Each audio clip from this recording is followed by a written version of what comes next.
السلام علیکم ورحمۃ اللہ وبرکاتہ۔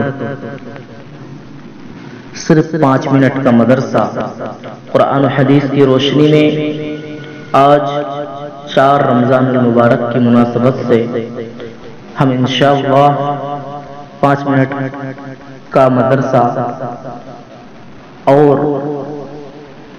اس میں 10 باتیں انشاءاللہ ہم جانیں گے، سنیں گے اور سیکھیں گے۔ نمبر 1، حضرت ابراہیم علیہ السلام۔ حضرت ابراہیم علیہ السلام عراق میں بابل کے مقام پر ایک بت پرست قوم میں پیدا ہوئے۔ آپ نے اپنے گھر والوں اور وہاں کے ظالم بادشاہ نمرود کو ایمان کی دعوت دی، بت پرستی سے باز رہنے کی نصیحت اور جھوٹے معبودوں کی بے کسی کو بڑی قوت و شدت سے بیان کیا۔ جب وہ اپنے بتوں کی توہین برداشت نہ کر سکے تو نمرود اور اس کی قوم نے آپ کو آگ میں ڈال دیا، مگر اللہ تعالیٰ نے آگ کو حضرت ابراہیم علیہ السلام کے لیے امن و سلامتی کے ساتھ ٹھنڈا کر دیا اور وہ زندہ سلامت آگ میں رہے۔ اس منظر کو دیکھ کر کچھ لوگوں نے ایمان قبول کر لیا، جس کی وجہ سے بادشاہ اور قوم کی مخالفت اور شدید ہو گئی، تو وہ اپنے اہل خانہ کو لے کر بابل سے شام اور پھر وہاں سے مصر کی طرف ہجرت کر گئے۔ اللہ تعالیٰ نے قربانیوں اور آزمائشوں میں کامیاب ہونے پر آپ کو خلیل اللہ کا لقب عطا فرمایا۔ حضرت ابراہیم علیہ السلام کی 3 بیویاں تھیں، ہاجرہ جن سے حضرت اسماعیل علیہ السلام پیدا ہوئے، اور اللہ کے حکم سے ماں اور بیٹے کو سرزمین مکہ میں آباد کیا، اور پھر باپ بیٹے نے مل کر بیت اللہ کی تعمیر فرمائی۔ نمبر 2، حضرت سارہ جن سے اسحاق پیدا ہوئے اور انہی کی اولاد سے بنی اسرائیل کے انبیاء کا سلسلہ شروع ہوا۔ نمبر 3، قطورہ جن سے مدین پیدا ہوئے اور انہی کے نام پر بسنے والی قوم مدین اور ایکا کے نام سے مشہور ہوئی۔ حضرت ابراہیم علیہ السلام کو ابو الانبیاء یعنی نبیوں کا باپ اسی لیے کہا جاتا ہے کہ بعد میں آنے والے تمام انبیاء آپ ہی کی نسل میں پیدا ہوئے۔ نمبر 2، حضور صلی اللہ علیہ وسلم کا معجزہ، درخت اور پہاڑ کا سلام کرنا۔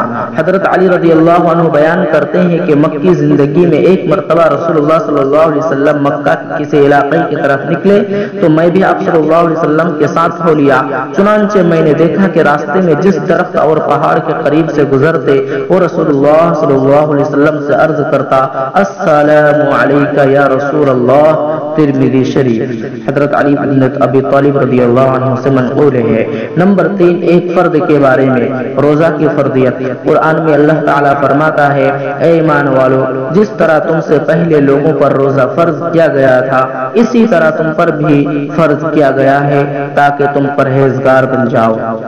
نمبر 4، ایک سنت کے بارے میں، افطار کے بعد یہ دعا پڑھے۔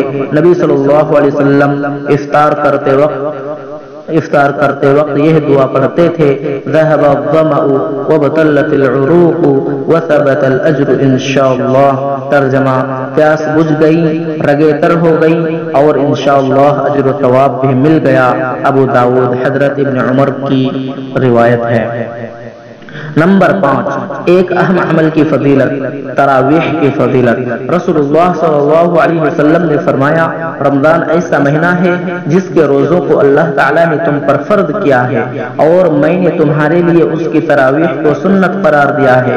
جو شخص اللہ تعالیٰ کے وعدوں پر یقین کرتے ہوئے اور اس کے اجر و ثواب کے شوق میں اس مہینے کے روزے رکھتا ہو اور تراویح پڑھتا ہو، وہ گناہوں سے اس طرح پاک صاف ہو جاتا ہے جیسا کہ اپنی ماں سے آج ہی پیدا ہوا ہے۔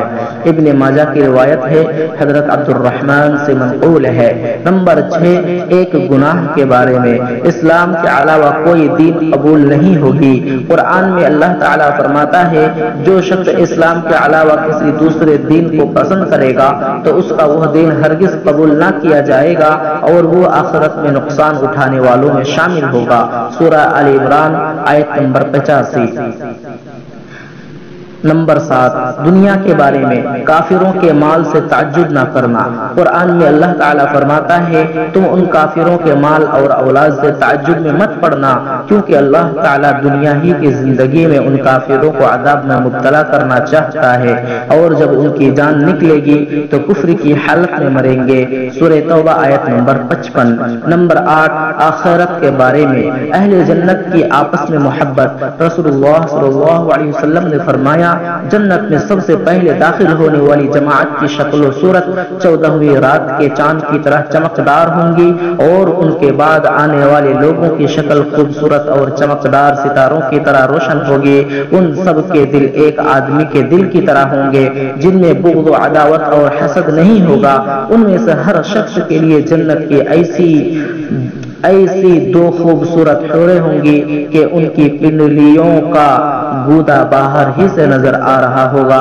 بخاری شریف حضرت ابو رضی اللہ عنہ سے منقول ہے۔ نمبر 9، طب نبوی سے علاج، مسواک کے فوائد۔ رسول اللہ صلی اللہ علیہ وسلم نے فرمایا مسواک منہ کی صفائی اور خدا کی رضامندی کا ذریعہ ہے۔ نسائی شریف حضرت عائشہ رضی اللہ عنہا سے منقول ہے۔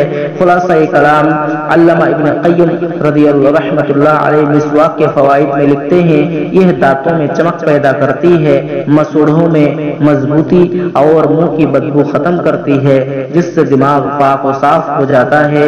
یہ بلغم کو کاٹتی ہے، نگاہ کو تیز اور آواز صاف کرتی ہے۔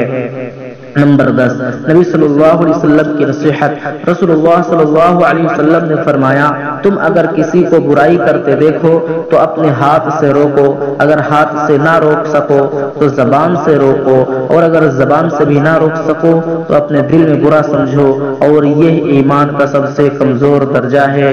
مسلم شریف کی روایت ہے۔ حضرت ابو سعید